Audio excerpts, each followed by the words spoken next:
The golden rule in Raid Shadow Legends, secrets that only the Sith knew. What is up guys, this is Darth Cobb, and I swear to god, if there's one thing in this game that screws up new players more than anything, it is not understanding this. And that is that everything in Raid Shadow Legends is a resource. We're talking silver, gems, shards, the obvious stuff, but also your forge materials, right? In your forge building. The medals that you spend from arena in your Great Hall to level up your affinity bonuses. The brews in your tavern for leveling up your champions, right?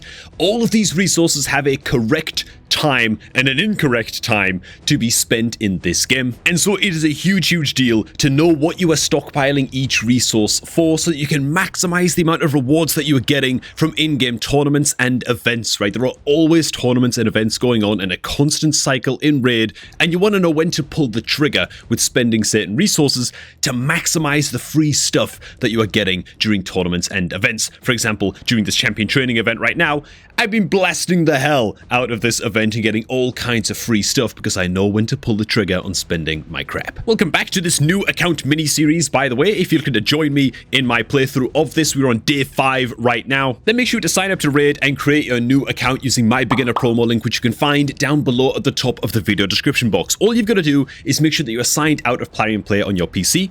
Click on that link and use it to create a new account, and you're going to get your hands on a free starter legendary champion in the form of Bambus 4-leaf Ultimate Support God, and you will also grab the epic champion Tagore as well once your account hits level 15. So if you feel like you've botched your new account and you want a fresh start, that is the beginner promo link to use, or maybe you just want to start off a new free-to-play adventure in 2025, man. Make sure to get it clicked. Alright man, the hoodies had to come off. I'm absolutely sweating balls over here, okay? So the first thing I want to draw attention to, man, is the tournaments and events tab over here on the far right of your screen. Basically any events or tournaments or clan versus clan events that are going on are going to pop up on the far right side of your screen, all up and over here. And if we check on into the events tab, you can see that champion training is live right now, a gear enhancement event is live right now, and a lot of the resources on your account you're going to be saving up to spend during whatever specific events or tournaments are active at that time to maximize the amount of rewards that you are getting. For example, the champion training event that's going on right now, look at the free stuff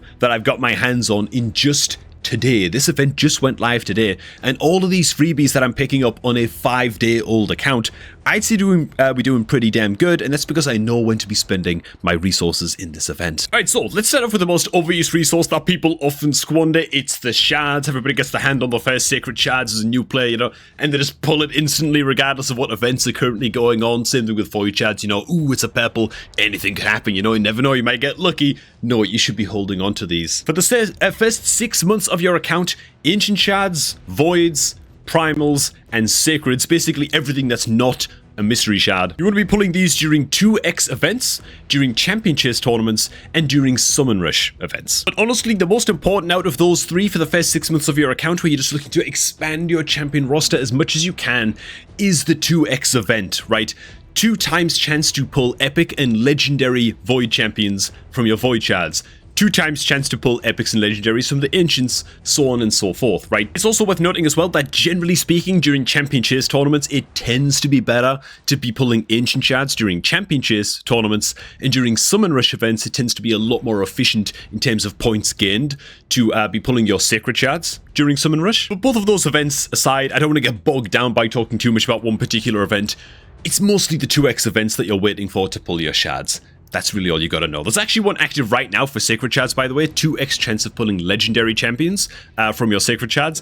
This is the kind of event that you're looking for if your account is in the very early game, if you're just looking to bolster your champion roster. Next up, we have your silver. You know, another very important resource, of course, used for upgrading your artifacts on your champions. And silver's really quite easy. When you're in the mega early game, like I am right now on this account, you're just gonna want to go ahead and rank up a whole bunch of gear that's on your starter champion kind of as quickly as possible. First up to rank 12, then you'll eventually get like missions and challenges and stuff on your new account that require you to rank up your starter gear to rank 16. But this should really be the only time that you're doing that outside of a gear enhancement event. So going on right now, actually there is a gear enhancement event going on right now, and yeah, you simply get free points in this event for upgrading your artifacts during the gear enhancement event. And so it's just a crap load of free stuff. So once again, why would you ever be upgrading your artifacts outside of a gear enhancement event? It just doesn't make any sense. Make sure that you're saving your silver for that. That one's nice and simple. Next up, we've got your gems up along the top bar. I'm sitting on 480 gems right now, and I would recommend that your first 1500 gems go into upgrading your gem mine, and then the next 800 gems that you get can go into buying the masteries on your starter champion. If you just navigate into the masteries, click get all scrolls, you can spend the gems to unlock all of the masteries on your starter champion. That's great. After that, the only way that you really want to be spending your gems is if you go on into your shop, which is actually behind my camera right now. Go into your shop, go into the gem shop, and honestly, 95% of your gems are going to be spent on full energy refills. 40 gems for a full energy refill. These are what are going to allow you to farm your way through certain dungeon tournaments when they pop up. Dungeon Divers events are another very, very kind of grindy event in Raid where you're just going to be blasting Ice Golem like 120 times or something. And you're going to need a lot of energy to get that done. And so, yeah, this is what you're going to be spending your gems on most of the time. You can go ahead and spend your gems on the things like the big shard pack if you need a big old refill for your ancient shards.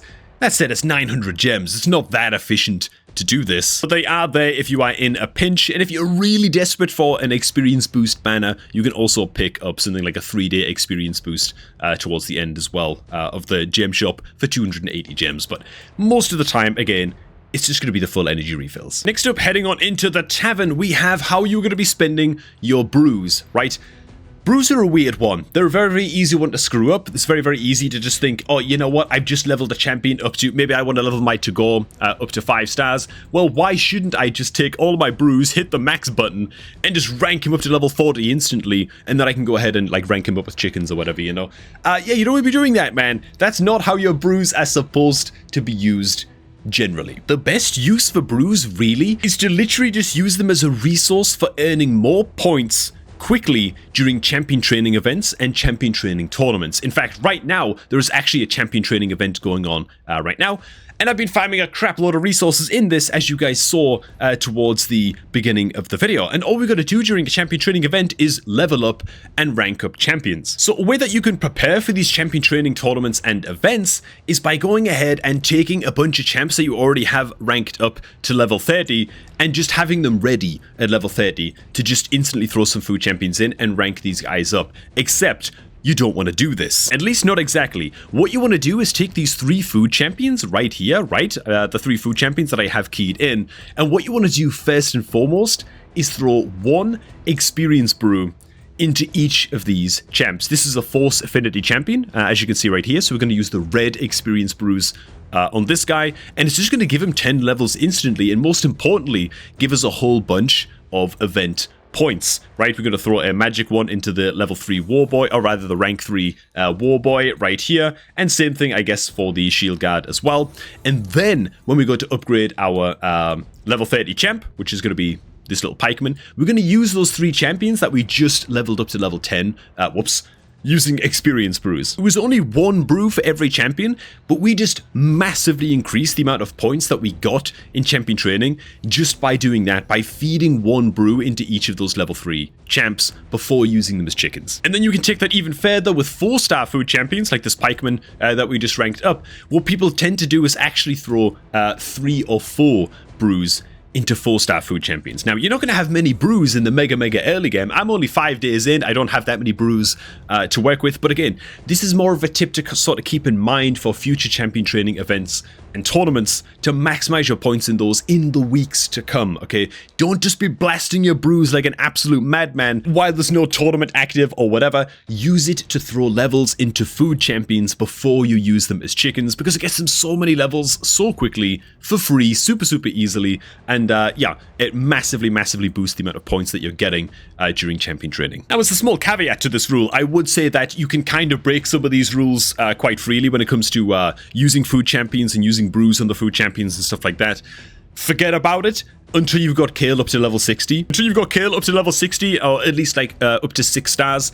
Feel free to break all of these rules and just get that objective complete as quickly as possible so that you can then start farming campaign 12-3 on Brutal. Now, next up, we've got spending your skill books in the tavern as well. As you can see, I've got a good little collection of rare skill tomes going from just blasting challenges and missions and stuff like that, as well as epic skill tomes. So if I did want to start ranking up the skills of, for example, Might to Go right now, I could go ahead and do that. However, this is another one of those rules that changes very, very quickly. In the beginning, you just want to put all of the rare skill books into your starter champion and just get them as strong as possible, as fast as possible, and you don't care about anything else. It's the only thing that matters. However, when it comes to ranking up the skills on Might to Go with these epic skill books, I don't want to pull the trigger on these yet. After your starter champion is done, the only time that you want to be spending skill books on your champions to rank up their skills is during either a clan versus clan event. And when the Clan vs. Clan tournament goes active, by the way, there'll be a happy little icon that pops up here beside your tournaments button to tell you that a CVC is going on. If you spend your skill books during that, you're going to earn just a crap ton of free stuff,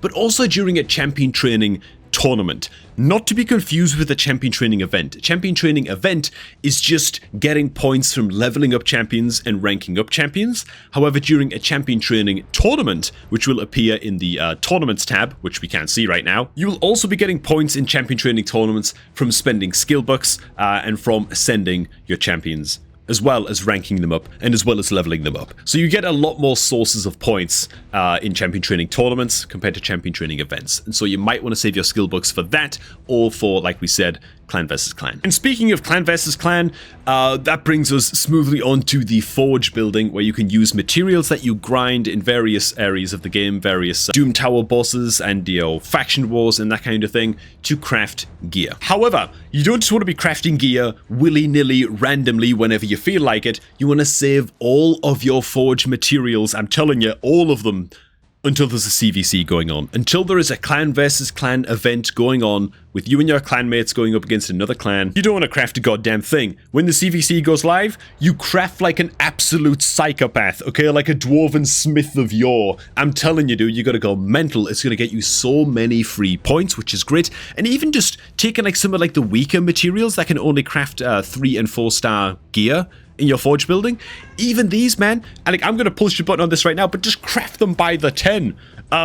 Just craft them in huge batches like this. You can click on through all of these and then just sell all of these off, bro. Just get rid of them all, right? You probably don't need them anyway. It's only 3 and 4 star artifacts. Who the hell cares, you know? This way you're going to earn a hell of a lot of silver during CVC. You're going to get free points for acquiring artifacts on your account during CVC, because during Clan versus Clan, you get points for doing basically anything. And so just leave your Forge alone, basically, until you get into your first Clan versus Clan event on your account. Another thing that we've got to touch on as well, because again, everything is a resource in Raid, man. Things that you're not even considering is in your Great Hall.